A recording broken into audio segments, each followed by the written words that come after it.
Okay, sorry. Welcome back again. So this individual here, to save him some money, well, not really saving a whole lot of money on the initial, but if he does future work, it'll save him some money. So anyway, we're going to remove the old stock push rods, okay? So rather than take the top end off, what we're going to do is we're going to use bolt cutters. We're going to cut the push rod tubes.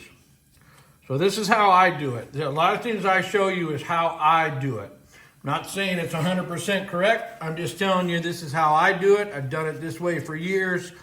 So I'm very confident in how I do things. Everybody's got their own way of how they want to do stuff. So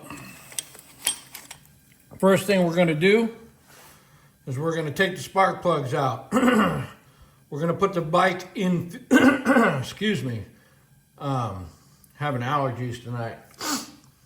So anyway, we're going to take the spark plugs out. We're going to put the bike in 5th gear. So I just cut the front push rod tube, not tube, push rod, okay? So I made this one go to its lowest point. How did I do that? I made sure the rear one was at its highest point. Now the rear one is going to go down. So I'm going to put some finger pressure on the front one. Front one's going down.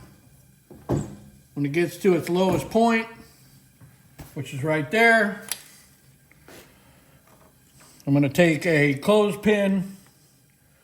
You can probably get one. I'm not sure where I got these. I have plastic ones and I have wooden ones.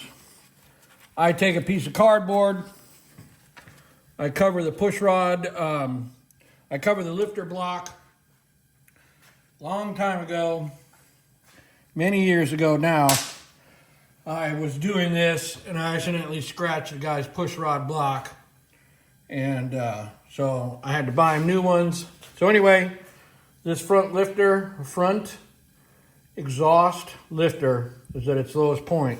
When this one's at its lowest point, that means the rear exhaust lifter is at its highest point, which I totally did backwards. We want this one, like I said before, I'm not good at talking, I'm just good at doing. So now we want this lifter at its highest point. So when this lifter is at its highest point, this lifter is at its lowest point, which translates to this valve would be open, this valve would be completely closed. So we've taken all the pressure off the valve. Because when you cut it, you don't want your valve to slam shut. I mean, you can, but why? So, like I said, I just took a piece of cardboard, cut a wedge out of it. And we're going to take this, make sure we don't hit the back one. Bolt cutter. Push rod, cut.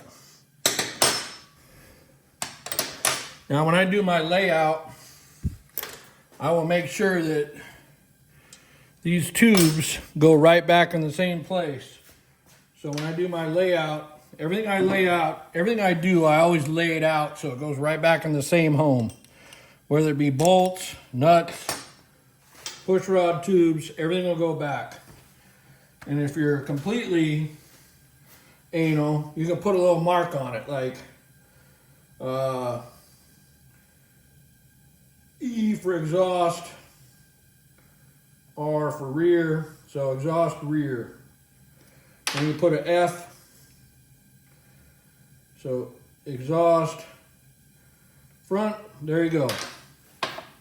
Okay, so that's how you get out stock push rods when you know that you're going to go to Andrews or any other push rod that you like. And thank you for tuning in.